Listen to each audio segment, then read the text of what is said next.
ನಮಸ್ತೆ ಇಂಡಿಯಾ. ನಿಮ್ಗೊಂದು ಸತ್ಯ ಗೊತ್ತಾ? ತಮಿಳ್ನಾಡನ್ನ ರಾಜಕೀಯ ವ್ಯಕ್ತಿಗಳಿಗಿಂತ ಜಾಸ್ತಿ ಸಿನಿಮಾ ನಟ ನಟಿಯರೇ ಆಳಿದ್ದಾರೆ.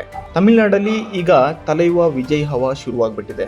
ತಮಿಳ್ನಾಡಲ್ಲಿ ಸಿನಿಮಾ ನಟ ನಟಿಯರಿಗೋಸ್ಕರ ದೇವಸ್ಥಾನ ಕೂಡ ಕಟ್ಟೋರಿದ್ದಾರೆ. ಈಗ ಸಿಎಂ ಪಟ್ಟ ಕೂಡ ಕಟ್ಟಿದ್ದಾರೆ.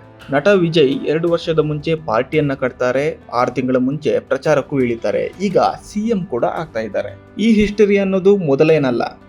ಈ ಮುಂಚೆ ಅಣ್ಣಾದೊರೈ, ಕರುಣಾನಿಧಿ, MGR, ಜಯಲಲಿತಾ ಕೂಡ ಸಿನಿಮಾ ರಂಗದಿಂದ ರಾಜಕೀಯಕ್ಕೆ ಬಂದು ಸಿಎಂ ಆಗಿದ್ದಾರೆ. ಈಗ ವಿಜಯ್ ಸರದಿ 2027ಕ್ಕೆ ದೇಶಕ್ಕೆ ಸ್ವಾತಂತ್ರ್ಯ ಬಂದು 80 ವರ್ಷ ಪೂರೈಸುತ್ತೆ.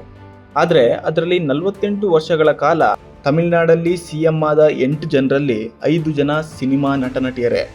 ಈಗ ತಮಿಳುನಾಡಲ್ಲಿ ಫ್ಯಾನ್ ಕ್ಲಬ್ಗಳು ರಾಜಕೀಯ ಪಾರ್ಟಿಯಾಗಿ ಪರಿವರ್ತನೆ ಆಗ್ತಾ ಇದೆ. ಈ ಬಗ್ಗೆ ನಿಮ್ಗೇನು ಅನ್ಸುತ್ತೆ ಅಂತ ಕಮೆಂಟ್ ಮೂಲಕ ತಿಳಿಸಿ.